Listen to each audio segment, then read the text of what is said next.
Good evening. This is December 26, 2022. It's my second video for this evening. I stated earlier that I had some videos I hoped to do earlier in December, but the demands of a new job just made it impossible. Got in pretty late, pretty tired, and at the age of 71, I've had to slow down a little bit, even as much as I don't like to. I'm going to keep going as long as God enables me to. As we go through life, many people touch our lives, and we have many acquaintances, many friends, and many special friends. And I want to talk about a friend, a special friend, a buddy tonight by the name of N.O. Williams. N.O. passed away December 17th of 2021, so he's been gone just a little over a year. Here's a picture of my friend right here. N.O. was from Whitney, Texas. Whitney's a very special town to me. You don't have to listen to me talk very long before something comes up about Whitney. I'm from Waco, and on May the 21st of 1972, one day before my 21st birthday, I delivered my first trial sermon at the Whitney Missionary Baptist Church in lieu of a call as pastor. And they asked me to come back the next Sunday and preach. And the next Sunday. All in all, I preached there, I believe, it was May 21st, May 28th, June 4th, June 11th, June 18th. June 18th, church met after the service and voted to call me as their pastor. On July 23rd of 1972, I was ordained as a Baptist minister. I made a denominational switch a couple of years later, but that was the beginning of ordained ministry for me. My pastorate only lasted 7 months. It ended on January the 14th, 1973, under less than ideal circumstances, to say the least. We live in the Lord say the same on January 14th of 2023, the 50th anniversary. I will do a video and give more detail on that. But during the time that I was at the Missionary Baptist Church, I got acquainted with various churches and pastors in the community, including the late Reverend William Lott, who was pastor of the Pleasant Hill Baptist Church, the African American Baptist congregation there. As far as I know, Pleasant Hill is the only predominantly black church in Whitney today. At the time, there was Payne Chapel, AME Church, which eventually dwindled down. I got an opportunity to preach there one time before they closed. That was in 1987. And there was also a Black Church of Christ, just not there either. But I got acquainted with a number of the members of Pleasant Hill, including Doug Miller. Doug lives now in Navarro Mills, which is not far from Corsicana. Got a Christmas text from him yesterday. Doug's one of my very, very closest friends. Goes back 50 years. When I was 21 and he was 15, we became friends. And, so 50 years is a long time. N.O. Williams is a lot older than either one of us. And I don't know, I can't remember when I actually met N.O. But Doug and I, along with some other people in Whitney, maintained contact throughout the years. There was not a year that as far as I can recall, that I didn't go to Whitney at least once. And then in 1987, following the ending of my 8-year pastorate at the Macedonia AME Church in Kaufman, after I began teaching at Paul Quinn College in Waco and working on my PhD at Baylor. I decided to put the pastoral ministry on hold, and with a lot of more time on Sundays available, I started visiting many churches, including Pleasant Hill. And over the years, I preached at Pleasant Hill, I don't know how many times, just a lot, too many times to count. But one of the people that I became acquainted with was N.O. Williams, who later was ordained a deacon along with his son, uh, Kenneth Rayford. Sadly, Kenneth passed away in 2016. But N.O. and Kenneth's wife Tracy, who'd visit our church quite a bit during my pastorate at Ennis at Wayman Chapel AME Church. And as I say, I worked with several pastors there. One pastor they had was involved in some other stuff, and he moved the Sunday services from 11 to 9. There was some opposition at first, but then N.O. and Emma Phillips, a very dear, sweet lady who played a major role at Pleasant Hill. Emma Phillips passed away on December 27th of 2013. Remember, tomorrow will be the anniversary of her death. See, she will be gone. Um, 9 years. I officiated at her funeral. I believe it was on January 5th of 2014 at Marshall and Marshall in Whitney. At the time, Michelangelo Clark was the pastor, and he delivered the eulogy. But Emma and Emma traveled together a lot, and he referred to Emma as his church wife. He actually had a wife. And Emma was widowed, but they hung around together a lot, and he said she was his church wife. And just about any time we had anything going on at Wayman Chapel Ennis, they were there. And when we had a special program, I would always invite them. They'd be at their church at 9 o'clock. They'd get through, and they'd be with us by 11 and stay for the 3 o'clock program. Several of their pastors preached in my pulpit on a number of occasions, the last being Reverend Shante Owens.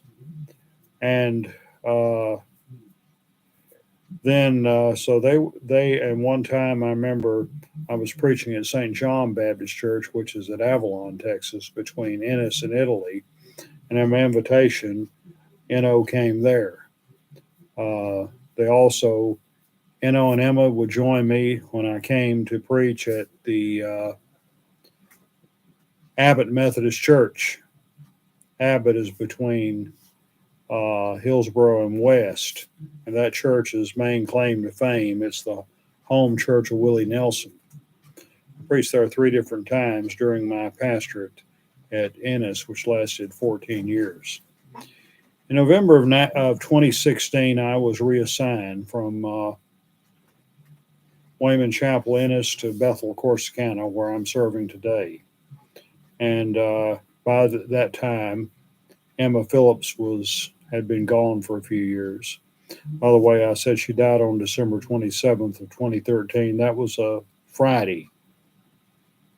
And it was that Sunday was the 29th.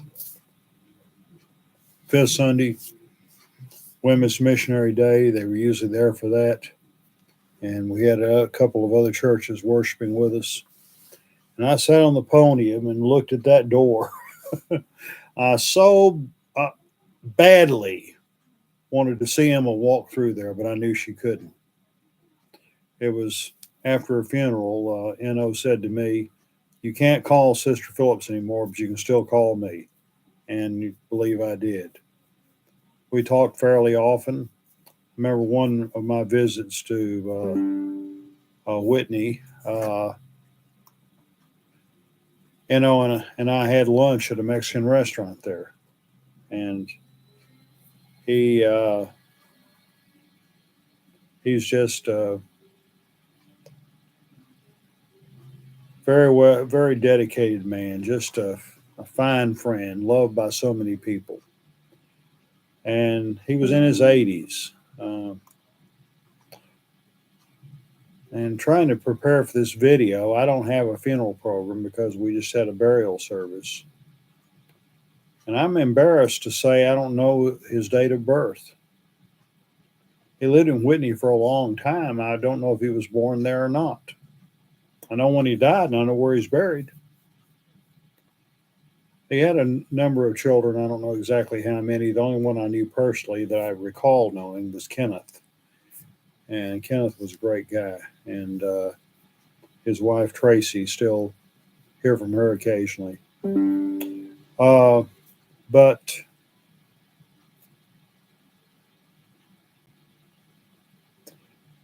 and by the way, Tracy's daughter, Wendy Harris, was my student at Navarro College in Midlothian several years ago, and I remember her quite well. The Eno had a number of health problems over the years, but he would always bounce back. He would try. He loved going to church, and it would be unusual not to see him there. And he was a deacon. He was a very fine man. We loved Eno very much. After we got moved to Bethel, Corsicana, about that time they called a new pastor, Shane Metcalf, who's still there. And on more than one occasion, the Pleasant Hill group has come to Bethel, Corsicana to worship with us. And Shane has preached for me a time or two. So sadly, Pleasant Hill has had a lot of trouble over the years, and they experienced a fire several months ago, and they're gaining money for rebuilding. I don't know if haven't heard any news about the investigation, whether arson was involved or not. But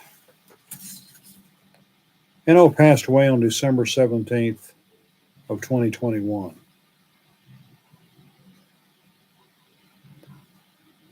I took part in his burial service on May 21st, 2022. Wow. 5 months it took to bury him. I don't know the details, but it was apparently an unfortunate family feud was going on. It's so sad when that happens. Here is a picture at the graveside. I'm wearing my Pleasant Hill shirt with Reverend Shane Metcalf, the pastor of Pleasant Hill Baptist Church, and Reverend Teeley. I forget what his first name was. He's pastor, I think, down around Clifton. Just met him for the first time there. But Reverend Metcalf talked about what good a person that Eno was, and how people really liked him. He had a sense of humor. He was very dedicated to the church. Said, now if you see him sometime out in a nightclub, he might be acting a little crazy. That's all right.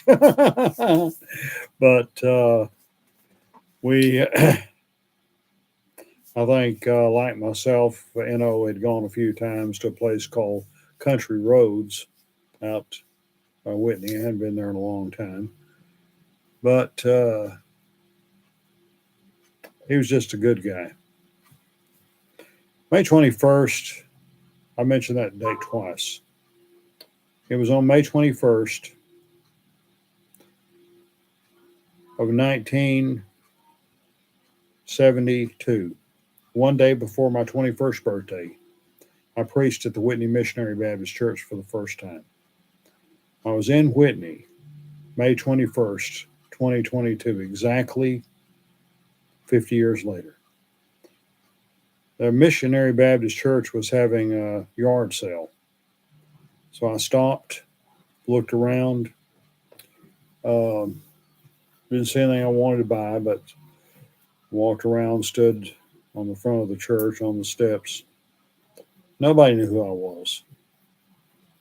And the controversies of 1973 are probably pretty far removed from the people there now, because most of the members that were at the church in 50 years ago are now deceased.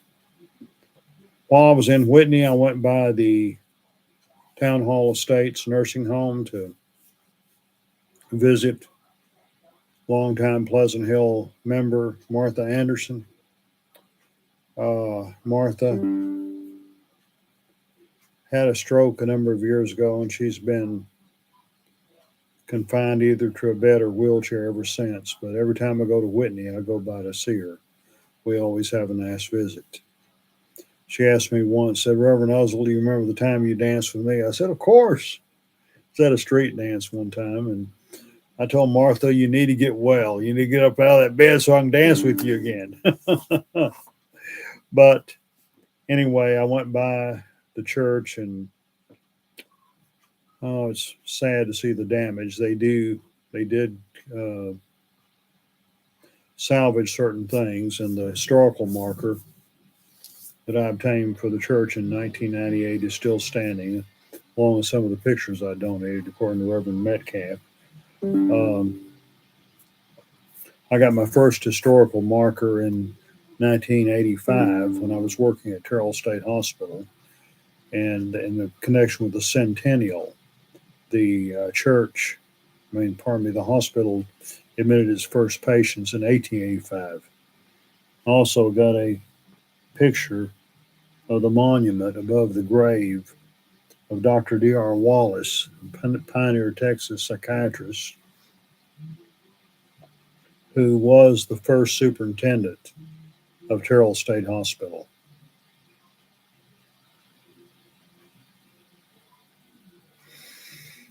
So, uh,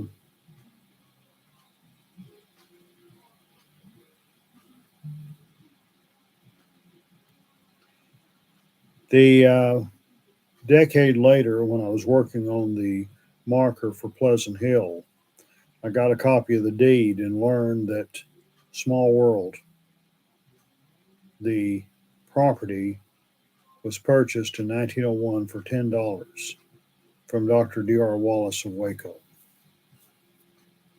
And anyway, has a picture of taken out at the cemetery, in Oakwood Cemetery in Waco, in which the statue of Dr. Wallace faces that of his friend through eternity, Governor Richard Koch, who, by the way, was the governor who appointed him as superintendent.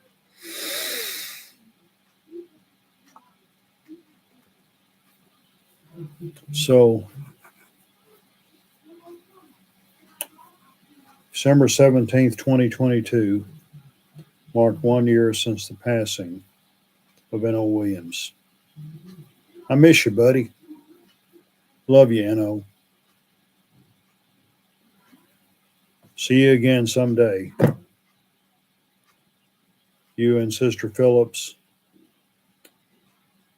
your son Kenneth, and so many who've gone on to that house not made with hands, eternal in the heaven. God bless N.O. Williams.